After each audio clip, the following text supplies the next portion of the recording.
Welcome to my channel.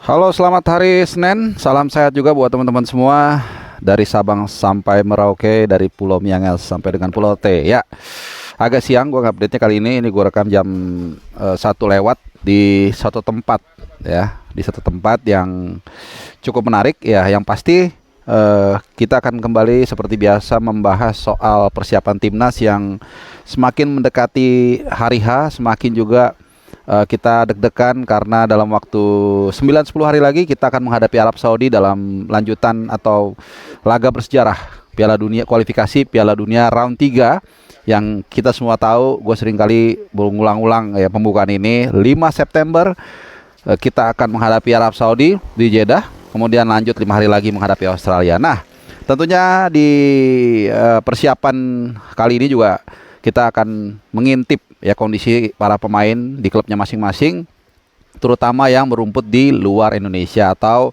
pemain abroad istilah kalian ya. Ada mungkin kemarin sekitar 9 atau 10 yang udah gua ulas di video sebelumnya, tapi ada yang baru main hari Minggu. Nah, ada Swansea, ada kemudian di sana ada Nathan, kemudian juga ada Bang Jai di sana juga ada, dan juga ada Dender. Jadi ada 3 atau 4 pemain lah yang akan kita bahas. Nah, mungkin gua akan bahas dulu dari yang paling kurang beruntung, karena kemarin Swansea memang main, mereka bermain imbang 1-1, tapi sayang banget Nathan Choaon ini gelandang berkaki kidal yang juga bisa berperan sebagai left back di timnas tidak ada di line up sama sekali, tidak ada di starter, apalagi tidak ada di sub atau di bangku cadangan juga tidak ada di starter. Nah, ternyata dia ada di bangku cadangan tapi duduk secara fisik, bukan secara terdaftar di DSP. Nah, ini kita nggak tahu. Yang pasti agak sedikit mengecewakan karena dalam beberapa laga kemarin yang bersangkutan sudah dapat minute play, tapi kemudian di laga kemarin dia tidak dapat, tidak masuk di squad ya, walaupun timnya menang dan juga dihiasi dengan adu jotos atau ribut di akhir pertandingan dan juga bertaburan kartu. Nah, tapi kita tetap senang karena kalau kelihatan secara kasat mata yang bersangkutan itu kondisinya masih fit, masih bugar. Nah, yang kita agak khawatir ini Bang Jai, tapi nanti Bang Jai gua akan bahas. Nah, yang kedua adalah Ragnar. Ragnar itu sudah mungkin sekitar 2 mingguan dia bergabung dengan Dender FC atau FC Dender. Ini klub yang dimiliki oleh konglomerat Indonesia, Bang Syar Sitorus, yang juga kemarin minggu lalu gua ketemu. Jadi namanya juga masih belum ada di line up. Cuman yang gua senang dan kita juga semua senang adalah tidak ada informasi terkait dengan cedera atau kekurang fitan dari yang bersangkutan. Jadi so far masih aman. Nah, kemudian yang kita khawatirkan adalah Bang Jai. Bang Jai atau Jai Itses ini memang kemarin kita semua menunggu di mana-mana, di WhatsApp grup, di sosial media, semua menantikan penampilan bersejarah dari seorang Jai Itses di Venezia atau di Serie A. Ini yang pertama kali dalam sejarah negara kita itu ada pemain dari Indonesia yang merumput di Serie A. Ya, berkali-kali gue juga ngasih komparasi, dulu memang sempat ada Kurnia Sandi, tapi itu ya mohon maaf ya, tidak seperti yang digaungkan. Waktu itu kalau kita ingat, dia itu kiper keempat Sampdoria. Tapi ketika kiper pertama dan keduanya itu berhalangan, digadang-gadang kemudian Kurnia Sandi ada di bangku cadangan, ternyata nggak ada juga. Nah, jadi belum ada nih. Baru kemarin itu sejarah tercipta, berarti tanggal berapa kemarin ya?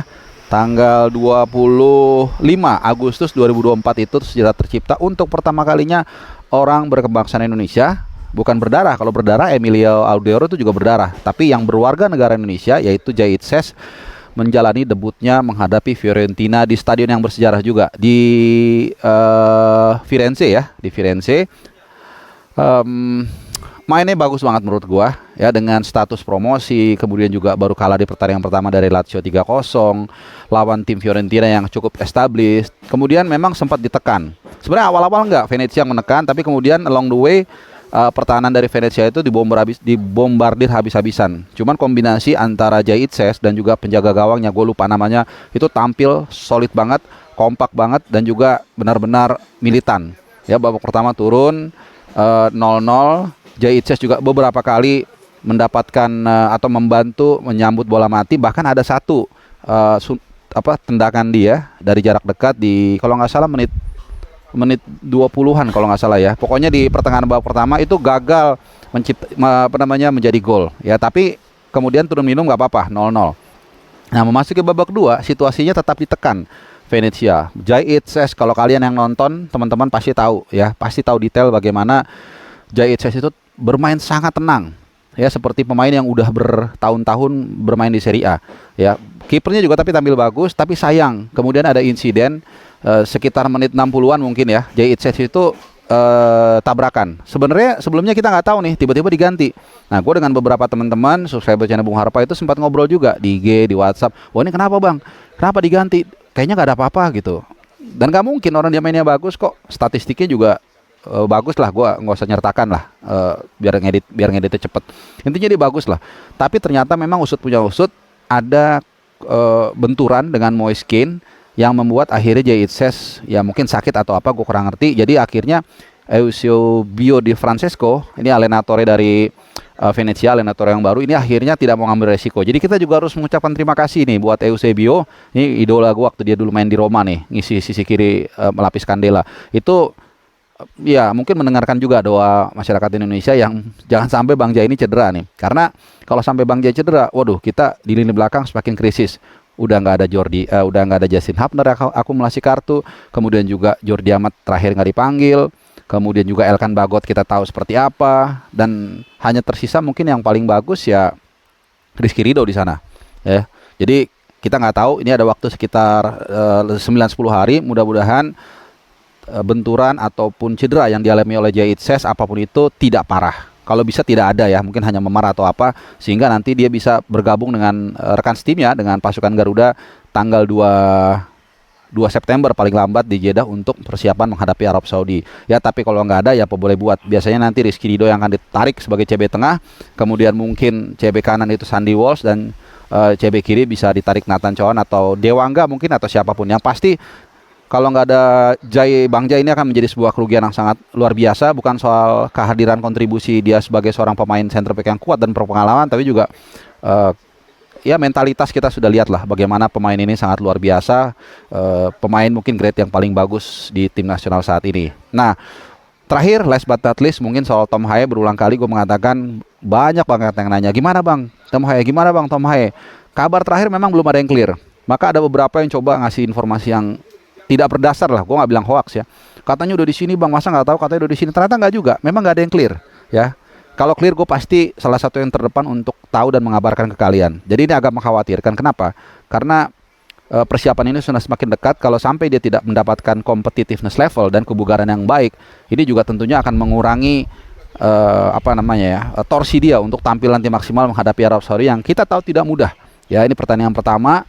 Bukan hanya pertandingan di grup, tapi juga dalam sejarah Indonesia ini pertama kali kita akan bermain di round 3. Jadi perlu pemain-pemain yang punya pengalaman dan mentalitas yang teruji, dan salah satunya adalah Tom Haye. Jadi kita berharap mudah-mudahan Tom Haye segera dapat klub, minimal lumayan lah, seminggu lebih akan berlatih di sana. Mudah-mudahan fitnessnya terjaga. Kalaupun enggak, kita juga berharap yang bersangkutan menjaga kondisinya dengan baik di manapun saat ini dia berada. Oke, jadi itu dulu mungkin update gua terkait dengan materi ataupun komposisi pemain tim nasional kita yang bermain di luar negeri.